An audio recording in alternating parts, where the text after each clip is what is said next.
Washroom भी साफ करना होता है, उसको साफ करके रखना होता है। और पे भी अच्छी थी, $27 थी पर अच्छा? हाँ भाई साहब, एक बार एक सीन भी हो गया था, एक बंदा चक्कू लेके अंदर आ गया था। एक टाइम तो ऐसा था कि मैं बहुत बीमार भी पड़ गई थी। काफी टाइम तक मैंने अपना इतना ज्यादा वेट लॉस कर लिया था। So hey guys, this is गुड साहिब और ये रही जैस्मिन जी, और अभी बज रहे हैं सुबह के 11:30। Welcome back to our channel.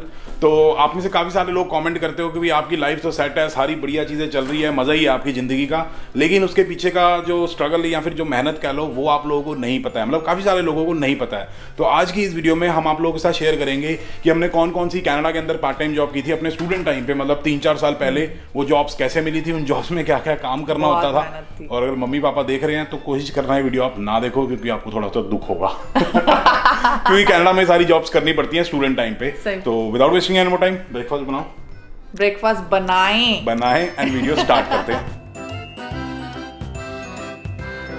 तो यार सबसे पहले स्टार्ट करते हैं जैस्मिन जी की पार्ट टाइम जॉब से, जो काफी सारे लोगों को नहीं पता है। मेरे ख्याल से आपने कभी शेयर नहीं किया ना क्या जॉब्स की आपने। मैंने तो यार पता नहीं 25,000 बार अपने चैनल पे शेयर की हुई है, तो काफी सारे लोगों को पता होगा। तो आपकी पार्ट टाइम जॉब से स्टार्ट करते हैं, ठीक है? ठीक है। तो सबसे पहले आप ये बताओ कि आप कनाडा आए कब थे, कौन सा कोर्स था, क्या यूनिवर्सिटी, क्या हिसाब किताब था? तो मैं कनाडा आई थी 2019 में। मैंने किया था यहाँ से masters in education in leadership and administration. So मैंने ये कोर्स किया था। और यूनिवर्सिटी रॉक यूनिवर्सिटी, जो कि सेंट कैथरीन्स नायग्रा रीजन में पड़ती है, वहां से किया था। तो हो गया आपको कितने, 4 साल हो गए? 4 साल हो गए हैं, ऑलमोस्ट 4 इयर्स हो गए हैं। ठीक है। और पार्ट टाइम जॉब्स कौन कौन सी की? पार्ट टाइम जॉब्स ये मैंने कभी भी किसी भी वीडियो में शेयर नहीं करा। बहुत लोग हैं जो इंस्टाग्राम वगैरह पे भी पूछते हैं। सो बात करते हैं कि मैंने वैसे कौन कौन सी करी थी, इतनी सारी करी थी कि मैं भूल ही गई हूँ। सो बात स्टार्ट करते हैं कि मेरी फर्स्ट पार्ट टाइम जॉब की, जो कि मुझे 2 महीने बाद मिली थी, क्योंकि सेंट कैथरीन जो रीजन है वो बहुत छोटा सा टाउन है जहाँ पर जॉब्स वगैरह मिलना बहुत ही ज्यादा मुश्किल है, बट बहुत ही मेहनत।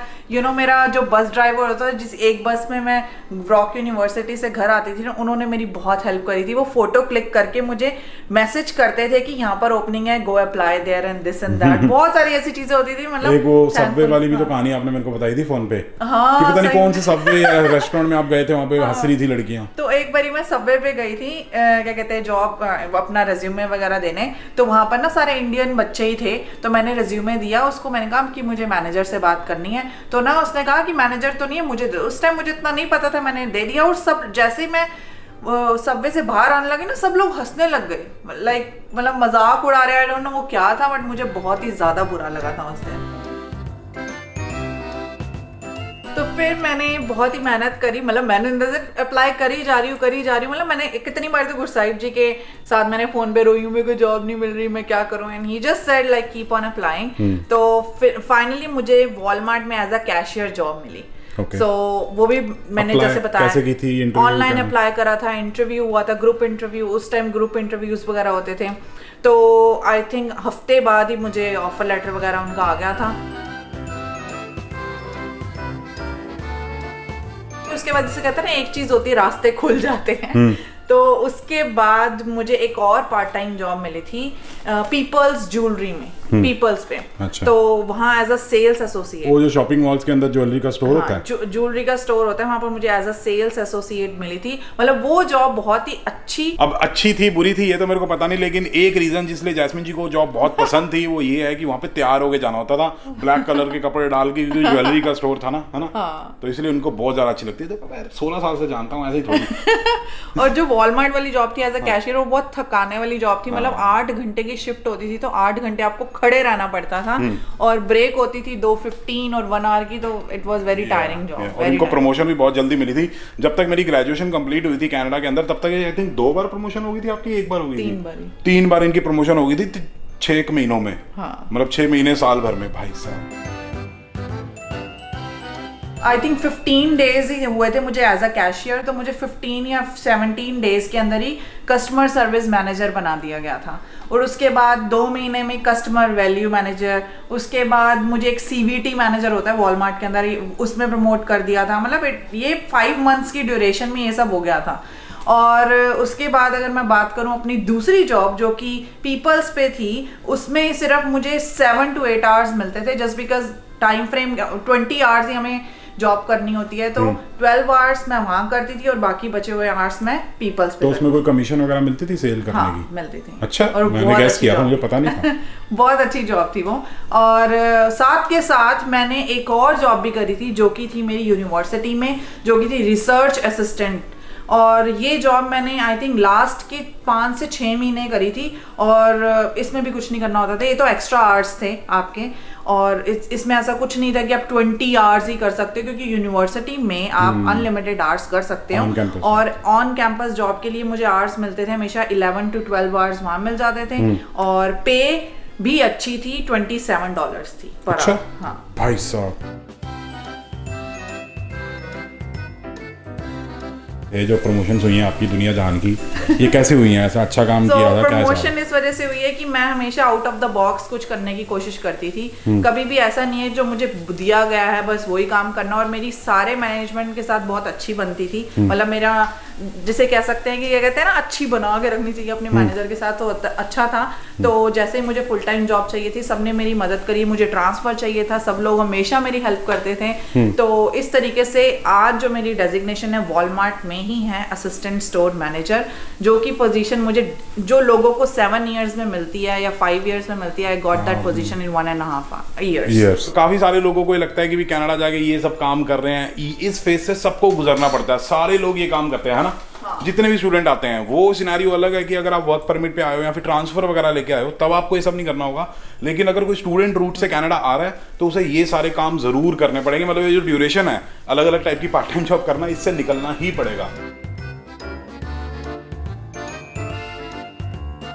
ऐसे बहुत सारे लाइफ में फेसेस आते थे कि मतलब कभी खाना खाने का टाइम नहीं मिलता था, कभी सोने का टाइम नहीं मिलता था, क्योंकि आपके असाइनमेंट्स वगैरह भी होते थे। जैसे कि मैं आपको बताती हूँ मेरा स्केड्यूल क्या होता था। सुबह उठे 7 to 3:30 मेरी जॉब होती थी वॉलमार्ट में।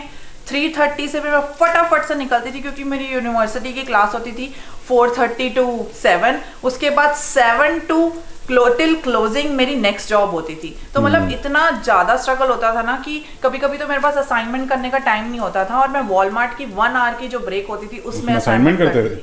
मतलब, और क्योंकि हमारे एज सच कि मैं मास्टर्स कर रही थी, तो इतना प्रेशर होता था रिसर्च पेपर लिखने का कि आपको पीस ऑफ माइंड चाहिए, और वो भी कभी कभी नहीं मिलता था। तो बहुत सारी ऐसी टाइम होता था कि मेरे को खाना बनाने का टाइम नहीं मिलता था। तो इस चीज में मैं अपनी बेस्ट फ्रेंड फोरम को थैंक्स कहूंगी, जो मेरे लिए खाना बना के रखती थी। मतलब एवरी डे, मतलब मैं टेबल पे आती थी तो वो खाना पड़ा हुआ होता था। ऐसे सिर्फ आपकी बहन या माँ या ये सब कर सकती हैं, तो I am very thankful to her. और बाकी 1 मिनट, एक टाइम तो ऐसा था कि मैं बहुत बीमार भी पड़ गई थी। काफी टाइम तक मैंने अपना इतना ज्यादा वेट लॉस कर लिया था कि मैं क्या बताऊं, मतलब बहुत ज्यादा मैं वीक हो गई थी। फिर मुझे रियलाइज हुआ, नहीं, I have to give preference to my health first, और उसके सभी काम बाद में। तो मैं टिफिन जो होता था ना, बना के फ्रिज में रख लेती थी, ताकि मुझे अगले दिन हैसल ना करनी। ये तो अभी भी चलता है आपका? अभी भी चलता, अभी भी मेरी आदत वही है। अब गुरसाइटी से बात कर लेते हैं। इन्होंने बहुत ही ज्यादा पूछ लिया। मैंने सुना है कि इनकी जो जॉब्स हैं काफी, तो मुझे भी नहीं बताते थे ताकि मुझे दुख ना हो, तो पूछते हैं ऐसा क्या था।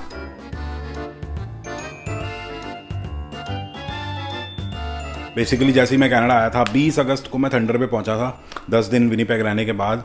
तो फिर मैंने पार्ट टाइम जॉब ढूंढना शुरू कर दिया। सबसे पहले प्रेशर ही यही था, मतलब टेंशन थी कि भी पार्ट टाइम जॉब मिल जाए फटाफट से। तो मैंने ढूंढना शुरू की, कहीं मिल ही नहीं रही थी, बड़ी दिक्कत आ रही थी। एक बार याद है आपको, मैं आपके वीडियो कॉल करके रो रहा था। बहुत ज़्यादा रो रहा था कि मेरे को पार्ट टाइम जॉब नहीं मिल रही, पार्ट टाइम जॉब नहीं मिल रही। थंडर वे में एक मॉनसून नाम का रेस्टोरेंट है, इंडियन रेस्टोरेंट है, उसके पास एक A&W है। वहाँ पे मैं गया था पार्ट टाइम जॉब लेने के लिए, मतलब रिज्यूमे ड्रॉप करने के लिए। वो कहता मैनेजर आके मिलेगा। मैनेजर अंदर से मेरे को दिखाई दे रहा था, वो दरवाज़ा खुला हुआ था कि बैठा हुआ है। मैनेजर को वो 2-3 बार एसोसिएट जाके बोल चुका था कि भाई मेरे को एक बंदा बैठा हुआ, उससे आप एक बार मिल लो, वो पार्ट टाइम जॉब ढूंढ रहा है। भाई वो बंदा नहीं आया, वो आया नहीं। मैं नहीं बता सकता कि वो था इंडिया से, लेकिन नहीं बता सकता कौन सी कम्युनिटी से बिलोंग करता था, लेकिन वो आया नहीं। तो मेरे को बहुत दुख हुआ। उसके बाद मेरा रोना निकल गया था कि मेरे को जॉब नहीं मिल रही। बाकी 30-20 किलोमीटर पैदल जाके मैंने पार्ट टाइम जॉब ढूंढने की कोशिश की, नहीं मिली। वही बात वही होता है कि भाई अगर सही टाइम पे आप सही जगह पहुंच जाओ तो जॉब मिल जाती है। तो मैं पेट्रो कनाडा पहुंच गया। एक दिन मैंने किजीजी पे देखा था, उन्होंने ऐड डाली हुई थी कि भाई हम इंटरव्यूज़ वगैरह ले रहे हैं, हमें एक बंदा चाहिए। तो उन्होंने फिर वहाँ पे मेरे को हायर कर लिया था। मैंने इंटरव्यू अच्छा दिया था, कम्युनिकेशन स्किल्स वगैरह अच्छे थे, तो उनको सही लगा, तो वहाँ पे फिर उन्होंने हायर कर लिया। पेट्रो कनाडा मतलब कि एक गैस स्टेशन होता है, पेट्रोल पंप कहते हैं उसको। वहाँ पे कुछ नहीं, बस अंदर रहना होता है, बाहर से लोग अपनी गैस डलवा लेते हैं और हमें कैशियर वाला काम करना होता है। उसके अलावा भी काम करने होते हैं। वॉशरूम भी साफ़ करना होता है, उसको साफ़ करके रखना होता है। और फिर गैस स्टेशन के अलावा मैंने रियल कैनेडियन सुपर स्टोर में भी काम किया था। जैसे आप लोगों को पता ही होगा कि भाई जब हम कनाडा के अंदर पढ़ाई करते हैं तो 4 महीने की एक ब्रेक मिलती है जिसमें हम फुल टाइम काम कर सकते हैं, 70 घंटे 75 घंटे 80 घंटे, जो जितना चाहे उतना कर सकता है। तो मैंने काफ़ी सारी जॉब्स वगैरह ढूंढी थी। होम डिपो में मैंने इंटरव्यू भी दिया था, मतलब वहाँ पे करियर फेयर चल रहा था, 150 से ज़्यादा बच्चों की लाइन लगी हुई थी, तो वहाँ पे हो गया था। लेकिन वो काफ़ी ज़्यादा हैवी काम था, मतलब वो लंबर मतलब लकड़ियाँ उठानी, वो फट्टे फुट्टे उठाने, वो काफ़ी दिक्कत वाला काम था क्योंकि मेरे को स्टॉकिंग का काम दिया था। तो मैंने वो मना कर दिया और मेरे एक फ्रेंड ने मेरे को रेफर कर दिया था रियल कैनेडियन सुपर स्टोर में। ग्रोसरी स्टोर होता है जैसे वॉलमार्ट होता है, तो वहाँ पे मेरे को प्रोड्यूस सेक्शन में काम करना होता था। लेकिन मेरी किस्मत में लिखा था कि मेरे को हैवी चीज़ें उठानी है, तो रियल कैनेडियन सुपर स्टोर में मेरे को आलू की बोरियाँ, टमाटर की बोरियाँ, ये सारी चीज़ें उठानी होती थी। तो मतलब सुबह के लिए सब्जी मंडी रेडी करनी होती थी। और गैस स्टेशन पे क्या होता था कि सिर्फ 8 घंटे की शिफ्ट होती थी। तो वो मेरे को कह रही थी या तो मैं आपको 16 घंटे दे सकती हूँ या फिर 24 घंटे दे सकती हूँ हफ्ते के। अब 20 घंटे अलाउड होता है हमें हफ्ते का मैक्सिमम काम करना, तो मैंने कहा मेरे को 16 घंटे दे दो। लेकिन मेरे को लगता था भाई मेरे 4 घंटे वेस्ट हो रहे हैं, मेरे को फीस निकालनी है, एजुकेशन लोन उतारना है, तो वो 4 घंटे किस तरीके से मैं ले पाऊँ। वो कभी कभी मेरे को क्लीनिंग शिफ्ट दे देती थी 4 घंटे की, लेकिन स्टिल मेरे को वेस्ट लगता था। तो मैंने जॉब ढूंढना शुरू की। मैंने कहा चल 4 घंटे ही कहीं शिफ्ट मिल जाए तो हिसाब किताब बढ़िया हो जाएगा, पूरे 20 घंटे अपने पूरे हो जाएंगे। तो एक कन्वीनियंस स्टोर था, मतलब जैसे मोहल्ले के अंदर एक कन्वीनियंस स्टोर होता है ना, और किराने की दुकान, उस टाइप की दुकान थी, वहाँ पे सारी चीज़ें मिलती थी। वहाँ पे मैंने जॉब करना स्टार्ट की थी। लेकिन वो बहुत ही ज़्यादा शेडी एरिया था, तो वहाँ पे बहुत रिस्क वाला काम था। रात को 12 बजे बंद करना होता था। एक बार एक सीन भी हो गया था, एक बंदा चक्कू लेके अंदर आ गया था, वो मैंने अपनी वीडियो में एक्सप्लेन किया था, वो जाके आप चेकआउट कर लेना। तो हिसाब किताब बहुत गड़बड़ था। तो मैंने वहाँ पे मतलब 2-3 मैक्सिमम मतलब महीना 2 महीना वहाँ पे जॉब की होती। उसके बाद मैंने वहाँ पे छोड़ दी थी क्योंकि पेरेंट्स ने कहा कि अपनी लाइफ खतरे में डाल के सिर्फ $50 हफ्ते के लिए थोड़ी डालनी है। इसके अलावा मैंने एक ऑन कैंपस जॉब भी की थी। तो बेसिकली फर्स्ट सेमेस्टर में हमारा एक सब्जेक्ट आया था C++ का, तो उसमें मेरे को अच्छे से सारी चीज़ें आती थी, मेरी परफॉर्मेंस अच्छी थी, मार्क्स वगैरह बढ़िया आ रहे थे। तो टीचर मेरे से बहुत ज़्यादा इंप्रेस था क्योंकि इंडिया से मेरे को प्रोग्रामिंग आती थी। और मेरे को पता लगा था कि यहाँ पे ना ट्यूटर का कल्चर है, मतलब कॉलेज में आप ट्यूटर बन सकते हो, और जिन बच्चों को असाइनमेंट में प्रॉब्लम आ रही है, एग्जाम की प्रिपरेशन में प्रॉब्लम आ रही है, तो वो ट्यूटर से पढ़ सकते हैं और ट्यूटर को अच्छी खासी सैलरी मिलेगी। तो मैंने अप्लाई कर दिया और मेरे टीचर ने मेरे को अप्रूव कर दिया। इंस्पायर्ड की अभी एक सब्जेक्ट मेरा क्लियर नहीं हुआ था, मतलब अभी चल रही थी क्लासेस उससे रिलेटेड, फिर भी उसने मेरे को अप्रूव कर दिया ट्यूटर बनने के लिए। तो उसमें मेरे को काफ़ी सारे बच्चे आ जाते थे, बढ़िया कमाई हो जाती थी, पर आर $14 ही मिलते थे। और फिर ये फर्स्ट और सेकंड सेमेस्टर चला। फिर थर्ड और फोर्थ सेमेस्टर में मैंने इलेक्ट्रॉनिक्स लैब असिस्टेंट की जॉब की। मेरा एक फ्रेंड है जे पटेल, उसने मेरे को रेफर किया था उस जॉब के लिए, और मैंने इंटरव्यू वगैरह दिया, टीचर ने इंटरव्यू लिया, बढ़िया तरीके से हो गया क्लियर, तो मेरे को वो जॉब मिल गई। तो मुझे लगता है आपकी पार्ट टाइम जॉब ओवर हो गई होगी अब तक। नहीं, एक और जॉब रहती है मेरी जो मैंने पढ़ाई कंप्लीट होने के बाद की थी। बाद नहीं, मतलब पहले ही शुरू कर दी थी थोड़ी सी मैंने करना। तो बेसिकली मैंने ऊबर करी थी, स्किप द डिशेस की थी, मतलब Uber Eats, skip the dishes, food delivery का काम किया था, क्योंकि उसमें टैक्स वगैरह सेव हो जाता था कि जितनी कमाई हो रही है खर्चे वगैरह दिखा के टैक्स सेव कर लो। तो लगा लो यूट्यूब स्टार्ट करने से पहले तक मैंने ये सारा मैं साइड में करता था ताकि मेरी एक साइड इनकम बनी रहे। कोशिश यही रहती थी कि भाई ऊबर ईट्स और स्किप द डिशेस से सारे खर्चे निकल जाएं, रेंट वगैरह सारी चीज़ें, और जो मेन जो अपनी सैलरी आ रही है वो सारी की सारी सेव होती है। टिप्स वगैरह भी बढ़िया मिल जाती हैं। एक आंटी ने मेरे को याद है कोविड चल रहा था तब, उन्होंने मेरे को थैली में पैक करके $25 दिए थे, कहती this will help you in some way और द अदर। कमाल हो गया। तो बहुत अच्छा लगता था। और हाँ, एक चीज़ और बताना भूल गया, गैस स्टेशन पे जब लोग टिप्स दे के जाते थे ना, बहुत अच्छा लगता था। कोई $1 देगा, कोई $2 देगा। मैं क्या करता था, मैं सारे सिक्के इकट्ठे कर लेता था। अच्छा, हाँ मेरे को याद है आपने मेरा एक बाउल होता था, मेरा एक बाउल होता था, वो बाउल पूरा का पूरा भर गया था, मतलब ऊपर तक भर गया था, बहुत हैवी हो गया था, हो गया होगा 10 किलो का हो गया होगा। तो उसमें बहुत सारे कॉइन्स वगैरह थे, तो मैं इकट्ठे करता था, खर्चता नहीं था। अभी क्या जॉब कर रहे हो आप? क्योंकि बहुत लोगों को 200 करोड़ बार बता दिया होगा, एक बार ही और बता दो। मेरा 200 करोड़ एक हो। स्पेसिफिक मेरी पोजीशन का नाम है senior embedded systems developer. Good. Definitely ये फेज सबका आता है स्टूडेंट वालों का, लेकिन ये वर्थ होता है। आपको ये काफ़ी सारी चीज़ें सिखा जाता है, आप एक बंदे बन जाते हो ये सारी चीज़ें करने के बाद, और फिर आने वाली लाइफ में और इंजॉय कर पाते हो, क्योंकि हमने इतना सारा हार्डवर्क करके हम जो अब इंजॉय कर रहे हैं उसका स्वाद अलग होता है। अगर आपको कोई टॉपिक सजेस्ट करना है तो वो भी आप कर सकते हैं कमेंट डाउन बिलो। कुछ आप जानना चाहते हो हमारे बारे में या कुछ भी, whatever, so please comment down below. बाकी मिलते हैं अगली वीडियो में, तब तक के लिए बाय बाय।